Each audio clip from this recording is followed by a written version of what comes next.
미라클 모닝 애청자 여러분 안녕하십니까? 로마서 6장 16절에 보면은 이런 말씀이 있습니다.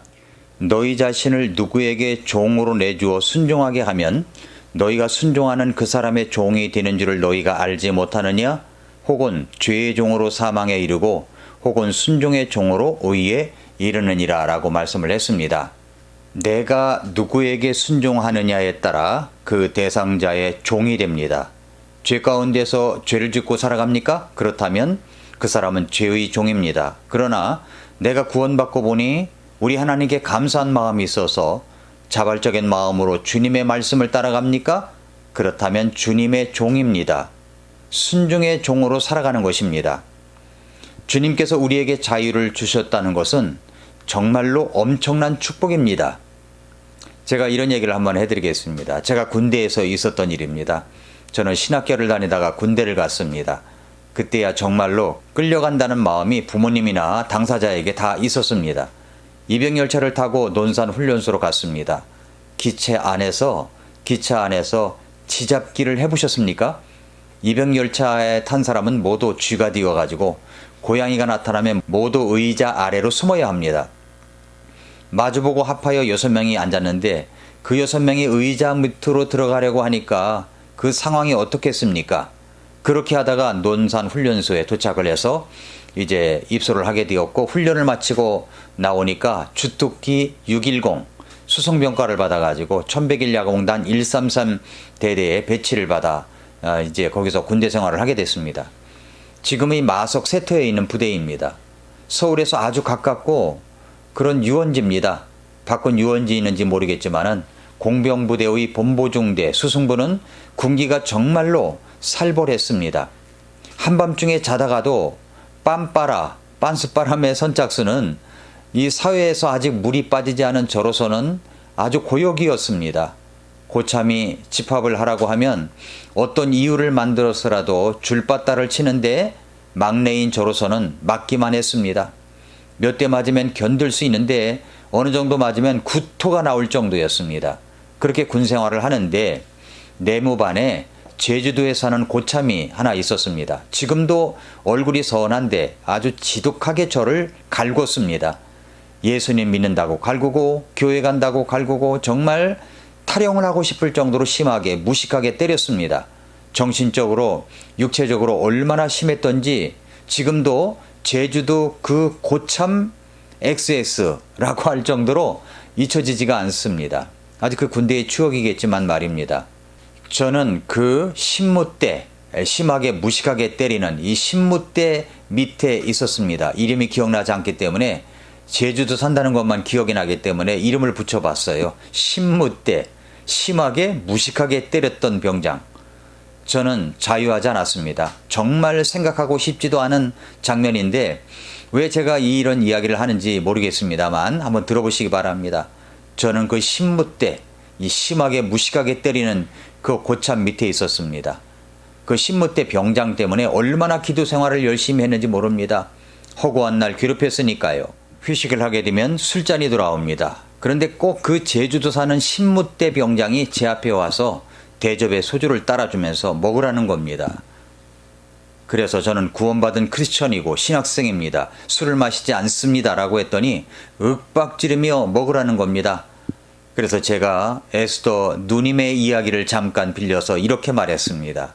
차라리 저를 죽이십시오. 먹지 않습니다. 죽으면 죽으리이다 라는 마음이었죠. 아주 단호하게 눈동자에서 빛을 발하며 이야기를 했더니 욕을 하면서 갔습니다. 그 다음에 식대 이제 때가 돌아왔습니다. 또 술병이 제 앞에 있었을까요? 아닙니다. 콜라빵이 있었습니다. 할렐루야 승리로구나 기뻐했지요. 그 다음 회식 시간에는 저보고 유행가를 불러보라는 겁니다. 저야 구원받기 전 기타를 치면 팝송과 트롯을 얼마나 좋아하고 불러대는지 모릅니다. 그런데 예수님 믿고 보니까 한 입에서 단물과 쓴물이 날 수 있느냐는 말씀에 화들짝 놀라가지고 그때부터 구원받은 후에 유행가는 멀리하고 복음송을 불렀습니다. 그런데 저보고 유행가를 부르라고 하니까 큰 유혹이었죠. 특별히 그 신무때 심하게 무식하게 때리는 그 병장이 더 재촉했습니다. 그래서 일어나서 콜라병에 숟가락 꽂아놓고 불렀습니다. 울밑대선 봉선아야 네 모습이 처량하다. 가곡을 불렀더니 야유와 욕이 들어왔습니다. 그리고 저는 앉았습니다. 정말 쫄병 때 그 신무대 병장 밑에서 자유함도 없었고 기쁨도 없었습니다. 그러던 어느 날 정말 기쁜 소식이 들려왔습니다. 그 신무대 병장이 심하게 무식하게 때렸던 그 병장이 제대를 한다는 소식이었습니다. 그 소식은 군대에 있을 때 복음 다음으로 저에게 기쁜 소식이었습니다. 저는 그 신무대 병장이 제대할 날을 손꼽아 기다렸습니다. 드디어 그 신무대 병장, 심하게 무식하게 때렸던 그 고참이 제대를 하는 날이 왔습니다. 와, 저는 이제 신무대 병장 밑에서 자유함을 얻게 되었습니다. 그 신무대 병장이 싱글벙글하면서 웃고 나갔지만 제가 군대에 제대하면 너는 그냥 안 둔다는 생각도 있었지만 다 용서하고 지냈습니다. 제가 신학생이었다니까요. 그 이후로 다른 고참이 있었는데 그 고참은 정말 은혜 시대를 맞이한 것 같았습니다. 예수님을 믿는 고참이었는데 저에게 정말 은혜롭게 아주 잘 대해주었던 그런 고참이었습니다. 지금도 저는 그 신무대 병장을 잊지 않고 있습니다. 저를 그렇게 신무대 했던 그 병장, 제주도 사는 그 고참, 그런데 그렇게 심하게 무식하게 때렸던 병장이 가버리니까 자유함을 얻었다는 겁니다. 남자들은 군대 이야기를 재미있다고 하는데 자매님들은 듣기 싫어하는 이야기가 군대 이야기, 그 다음에 축구 이야기, 더 듣기 싫어하는 이야기가 군대에서 축구한 이야기라고 하는데 제가 그만 싫은 이야기를 했습니다. 왜냐하면 이것을 설명하기 위해서입니다. 이런 이야기가 바로 로마서 6장 이야기라는 겁니다. 우리는 율법 밑에 죄 아래 있었던 사람들입니다. 그 죄악들이 나를 얼마나 심하게 대했는지 진정한 기쁨과 자유가 없었습니다. 그러던 어느 날 하나님께서 독생자 예수 그리스도를 이 땅에 보내주시고 우리를 위해 죽어주셨다는 이 복음의 기쁜 소식이 들려왔습니다. 이제는 우리는 죄 아래 있는 것이 아니라 복음 아래 있습니다. 이제는 나를 얽어매고 끌고 다니고 못살게 구는 죄악 아래 있는 것이 아니라 복음 아래 있습니다. 그래서 우리는 기꺼이 죄의 종이 아니라 주님의 종으로 살아갈 수 있다고 고백할 수가 있는 것입니다. 우리는 왜 주님의 종으로 살아가고 싶은 마음이 가득하게 될까요? 그것은 지난번에도 말씀드렸지만 첫째는 주님의 그 은혜 때문입니다. 또 하나는 자유 때문입니다. 자유함을 얻었습니다.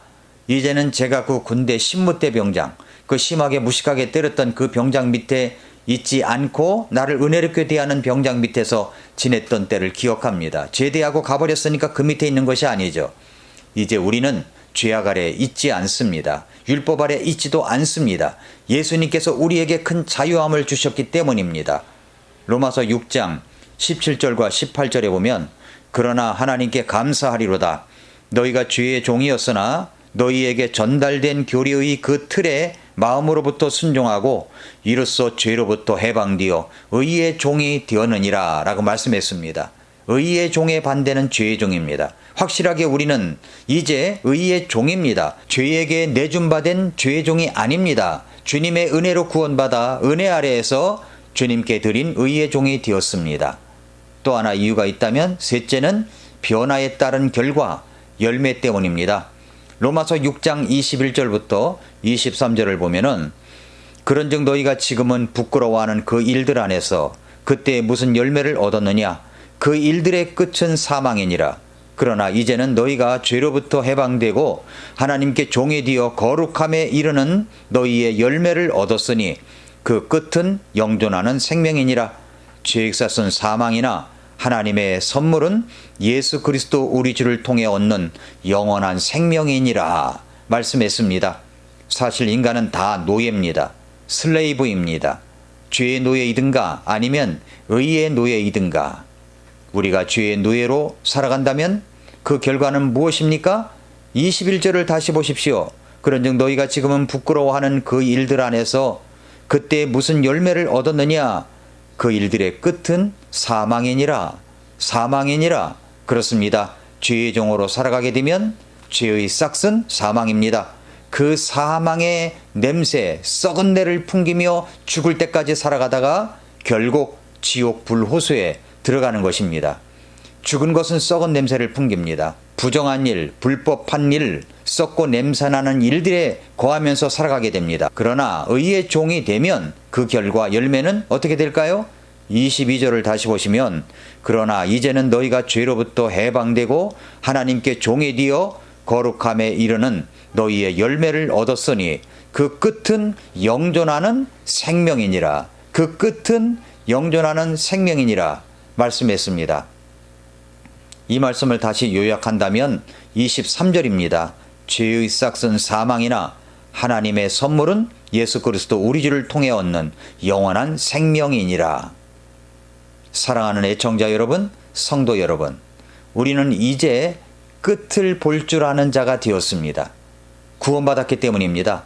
그 끝은 죄의 싹은 사망이지만 하나님의 선물을 받아들인 사람들은 영원한 생명입니다. 힘들 때마다, 고달플 때마다 끝을 보십시오. 고지가 바로 적인데 예서 말 수는 없습니다. 포기할 수는 없습니다. 성도 여러분, 애청자 여러분, 힘드시죠? 힘들더라도 우리 끝을 보십시다. 그 결과를 보십시다. 죄의 싹은 결국 사망입니다. 그러나 하나님의 선물을 받아들인 결과는 영원한 생명입니다.